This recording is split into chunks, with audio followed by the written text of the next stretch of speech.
Dear Mr.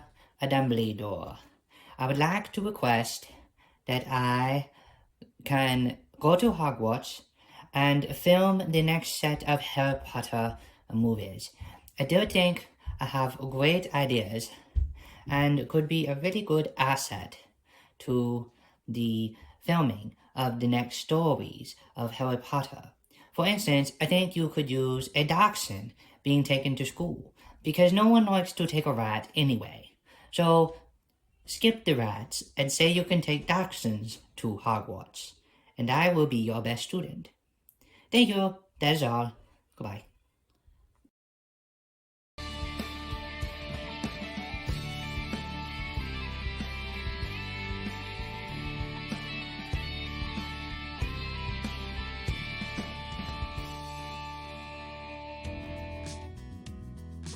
Hey everybody, thanks so much for tuning in again to Press Pause. We appreciate you guys coming back to the channel today, and we are going to be discussing one of our favorite franchises, which is the Harry Potter franchise. I know we say that with almost everything that we talk about here because we just love so many different types of franchises out there and IPs, but Harry Potter is definitely one of the top ones that we have, and we're going to be discussing today whether or not the Wizarding World needs to be saved, or whether it's okay just the way it's going.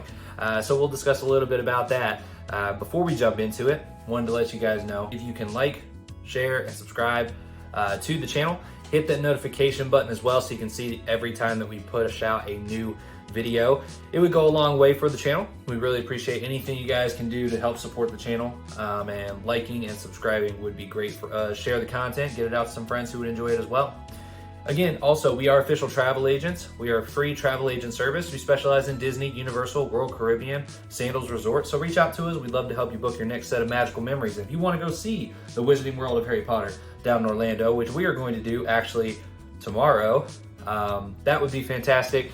We'd love to help you guys get there and share all the tips and tricks with you guys to get you down to Universal. Now, today's topic, we'll go ahead and jump right into it here, is we are going to be talking about the Wizarding World of Harry Potter, like we said, and honestly, if you guys take a look, the Harry Potter movie history, look at how the franchise did. We've got the chart here so you guys can see this series took over the big screen. I mean, it really took on cinemas by storm, and it started out with the novels. JK Rowling, who is the author of these, started off the franchise with a series of 7 novels that before she even finished, okay, very similar to like how Jurassic Park happened with Steven Spielberg, before this story was even fully done, Warner Brothers jumped in and said, hey, we want movie rights on this. This is going to be awesome. We have to get in right now on this. And so they jumped on board, and yeah, the rest is history. If you take a look, well, Warner Brothers in particular, with JK Rowling had great franchise success in financials. You can see on the chart there, the first film hit theaters in 2001. I know it feels like so long ago when it really doesn't feel like it should be that long, but it was such a great success back then. Gross profit of over $1 billion, okay guys, and that does not happen very frequently. Gross profit over $1 billion. Actually, there's only about 50 films in history that have done that. So it's a really great accomplishment to see that, and only on a $125 million budget, okay? So really great success. You would love to get that every time you make a movie, obviously. This whimsical film, Harry Potter and the Sorcerer's Stone, had everything in it that you'd want for an introduction to the Wizarding World. Everything you wanted to see, you got with this film, and it was fantastic. We loved what we saw. So yeah, really, really great entry to the franchise, and the next films continued with great success throughout the entire series. Honestly, nothing really fully dropped off. Yes, you had some revenue drop off in the 800,000s and things like that, but honestly, the next film after that bounces back and does great again. And you had 2 films in this franchise that made over $1 billion in the box office in worldwide gross. That is absolutely astounding. Like I said, there's only 50 films to date, about 50 films to date, that has had that type of success, and they had 2 of them within the Harry Potter franchise. Now, they totaled over $7.7 billion and an average of just over $972 million in revenue on average for each of these films. It was great success, as you can see. The Wizarding World theme parks then became a thing. Universal partnered with Warner Brothers, JK Rowling, to put in the Wizarding World of Harry Potter, which in Orlando, they have Hogsmeade and they have the Wizarding World of Harry Potter. In California, we haven't been there ourselves, but similar setup. And so, fantastic opportunity for theme parks and people to engage and see this. Honestly, I'll tell you, my mom is a huge Harry Potter fan. And when she went, it brought tears to her eyes walking through that brick wall and being in Diagon Alley. And that's the type of impact it has. That's how powerful it is. It's so great to be immersed there. And the theme parks is something that has really helped to blow up this franchise and keep it alive even after the 8 films that was produced by Warner Brothers stopped. And so it's been fantastic. Honestly, it's been a huge lifeline of Universal parks for such a long time there, until they were able to come out with new things like Kong and the new Jurassic World franchise and stuff like that. They were kind of slowing down. It wasn't looking good. This helped them to jump and revitalize what they were doing. And honestly, they outbid Disney to get this. Disney was not going to build something as big as Universal was, and Universal did it the right way. They did a great job, and so it's been fantastic. I say fantastic over and over in this so far, and it's kind of frustrating every time I say it, because the new films of the franchise, they have been such a letdown, guys. They really have. It's been very upsetting to see these films. Not entirely though. The first Fantastic Beasts film, if you take a look at how it did in the box office, I mean, it came out in 2016. There was tons of hype around that film, and it had fans chomping at the bit to get more Harry Potter.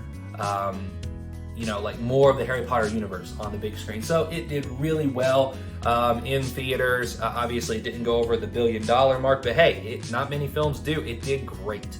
Now, the success tapered off and is not doing well right now. You can take a look and see how much it cost on their budget, how much the last film, Secrets of Dumbledore, brought in at the box office. It was not good numbers.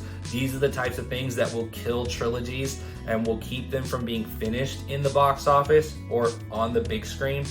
So there are worries and concerns that we have here. All right, and there's definitely some similarities here if you take a look at another huge IP in the entertainment industry. And let's take a look at that and see kind of what we think might need to happen here to fix the Harry Potter franchise. Because right now, people are saying that it could be dying. It is hurting. And it is something where the growth of this franchise can be stunted and completely finished. We don't want this to die out. We don't want this to become like Back to the Future, where all of a sudden it's gone and people aren't really thinking about it anymore. Today's generation doesn't think about Back to the Future, and this is something we don't want to happen to the Harry Potter franchise, nor do I think it will, but let's get into what we think needs to happen and what we think might happen if it doesn't. So first off, Star Wars is the other franchise that we're talking about when it comes to this. Star Wars is owned by the rival theme park of Universal, which is Disney. Disney has done very similar things. They have created, a great area, great land in their theme park dedicated to Star Wars Galaxy's Edge. They also created the Star Wars Hotel, which I think is something that would be a great idea for Harry Potter. We'll get into that at some point. Is Universal looking at a themed hotel, a themed resort for Harry Potter? I think would be fantastic, but we'll talk about that on another video. But essentially, if you look at this, the similarities between Star Wars and Harry Potter is really insane. The theme park aspect, that the big major theme park partners, the top two, have taken them on and put lands in for these IPs. You look at what's happening with the way the franchise is going. The prequels had things kind of going downhill a little bit for Star Wars, and they were able to pivot back because they weren't that bad. I honestly think that the Secrets of Dumbledore was so bad, it's worse than any of the prequels of Star Wars, so it is hurting it more. But you look at that, it was a little bit of a dip from the original series, so that's something that's happened there, as well as you're getting a lot more pressure right now with what you're going to do moving forward with the franchise. There's a ton of questions. Do you continue? Do you not continue? After Secrets of Dumbledore, people are sitting there and honestly asking themselves, do I want to see more Fantastic Beasts after that movie? Do I want to? And they're saying maybe not. Same thing happened when Disney created the Disney Star Wars trilogy. People were questioning it. Do I really want to see more movies? I don't think they did. And Disney did a great thing of going to Disney Plus and creating a series on Disney Plus of The Mandalorian and stuff like that to keep everything going. But there's also other similarities if you take a look at this, okay? First off, look at the owners, okay? George Lucas created Star Wars and made the franchise the legendary world that it is today. You cannot beat it, you can match it, but I don't think you can beat Star Wars. I think Harry Potter has matched it so far, and I think they could continue to. Same thing if you look at Lord of the Rings. Like, it's just at that tier where nothing can be better. They're all so well done that they're just the meccas of the entertainment industry when it comes to IPs. And Lucas said that he sold Lucasfilm, okay? He sold it to Disney. So Disney bought Lucasfilm. Disney pumped in money to continue Star Wars. And what was the reason for that? When you ask George Lucas what happened and why he moved away from Lucasfilm and why he sold it off, was because he wanted more time with his family. He wanted to be in the real world. He wanted to live a normal life. He did not want to continue constantly living and breathing Star Wars. And yes, it was hard for him. It was his baby, and he did want control over so many things, but at the same time, he understood he wanted more out of life, and this thing that he created, he wanted to be able to give it to someone who would have the money to pump a new life into it. And Disney had the ability to do that. So he sold it off to Disney. Kathleen Kennedy became the CEO, and the rest is history. We've moved forward from that. Okay. Now, while there has been controversy and there has been issues, George Lucas laid out plans and laid out groundwork for Kathleen Kennedy, who took over as CEO of Lucasfilm, now acquired by Disney, and she scrapped all of his ideas and his plans, which I think was the worst decision that they could have done. You should go off of those things that were fostered by the person who created it to keep within the same atmosphere of the film franchise that you're going with. They did not do that because she wanted all her original things. She's very similar to JK Rowling when you look at Kathleen Kennedy. She wants a ton of control. She wants to make her own decisions. She wants to push her own social agendas into the films. She's really the same type of person as JK Rowling. Honestly, I think they would love to have a slumber party together. I think they would be best of friends. They would totally be besties and be, DMing each other all the time and stuff. 100%. Now, take a look, pulling back from Kathleen Kennedy and everything that was happening there. You look at Lucasfilm as a whole, and obviously, like we said, the Disney trilogy did not do that great, but all of a sudden they've re-emerged and they've done really well with the streaming platforms, and now, boom, they're blowing up again with The Mandalorian, with Kenobi. Boba Fett is okay. So they're doing good, and they're starting to have more trilogies that are going to be coming, or more series that are coming out soon as well. Take a look at the other side, and you've got some issues that happened with Harry Potter that Star Wars did not have to deal with. Okay, so these are the things that are not similar, and that is Johnny Depp and JK Rowling and the things that are happening with them.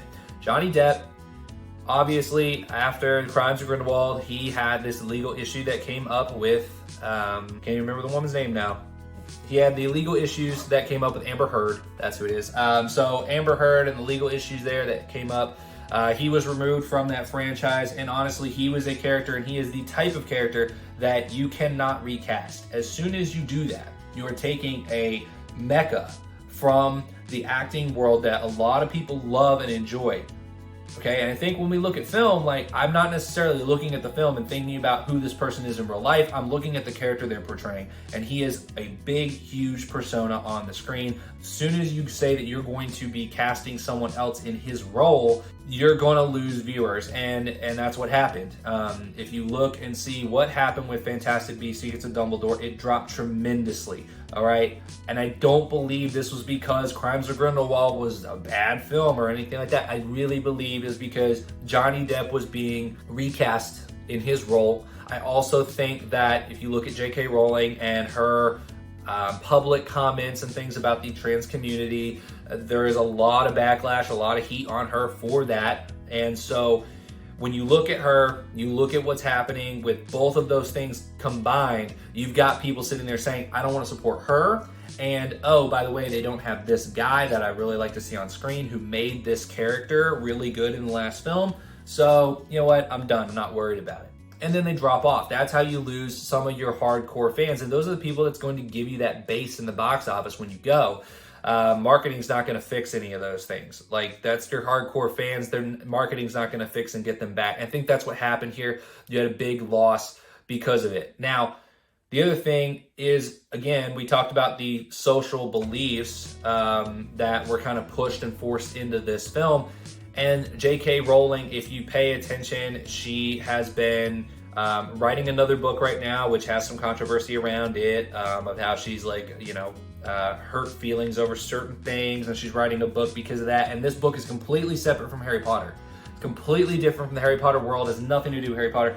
And because of that, if you think about it, George Lucas wanted other things. He didn't want to just live in Star Wars. JK Rowling is doing the same thing.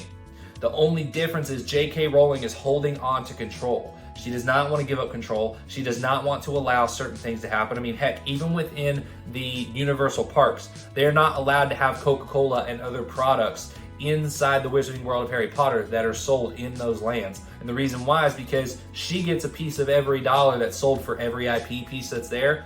So if you order a butterbeer, she makes a little bit of money when you order a butterbeer there. Obviously, she didn't want that, but also she wanted to control so much that she wanted everybody immersed, and she didn't care about the fan experience.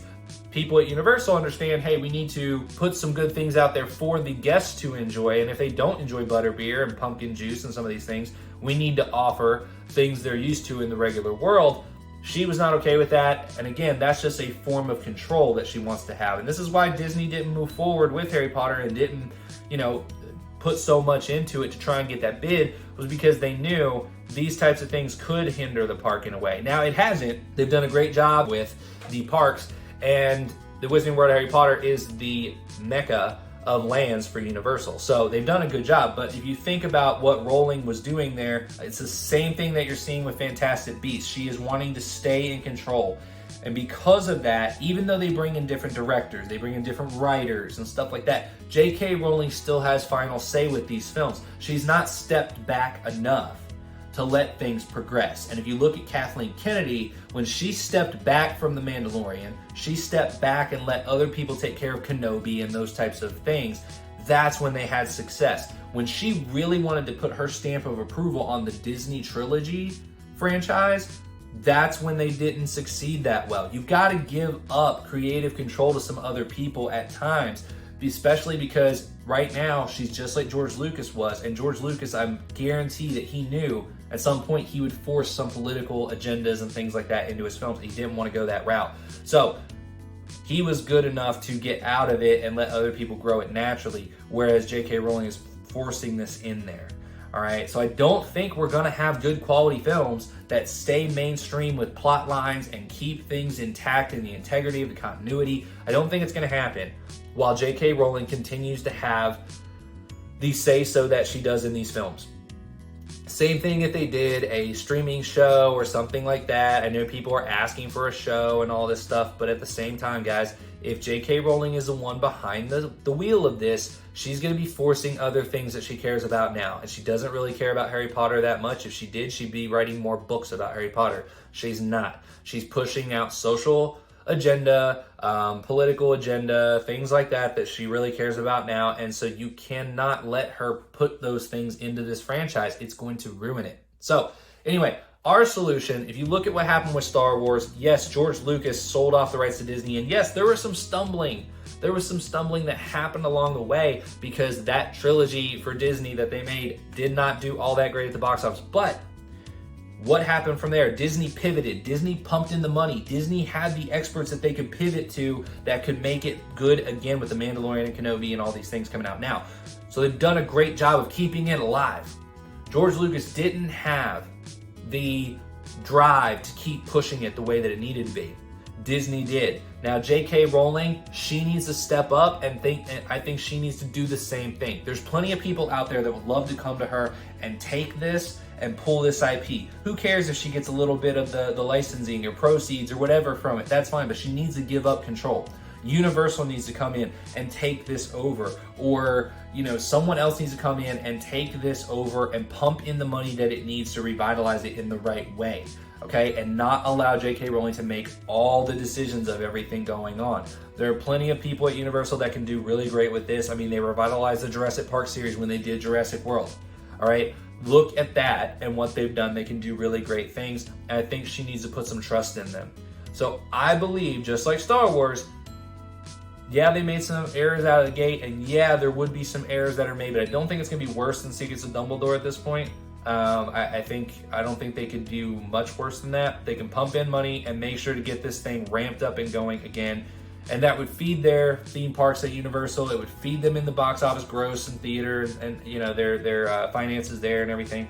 So I think it would make a lot of sense. Now, Rowling is one person and can only do so much. Okay, she's focused on other things. She doesn't have the time to be able to write this other book and handle these political, social things that she's dealing with while also making sure everything in Harry Potter's doing well. She just doesn't.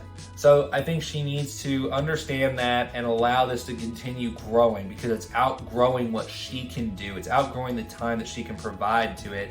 And ultimately, I think that's the route that they need to go, guys. Now, do I think that Harry Potter will completely die off if they don't go that route? No, I don't think so. I think she will get enough push and backlash, and as we can see, as she's writing a book that has nothing to do with Harry Potter, I think she's going to lose some of that drive, some of that control over time.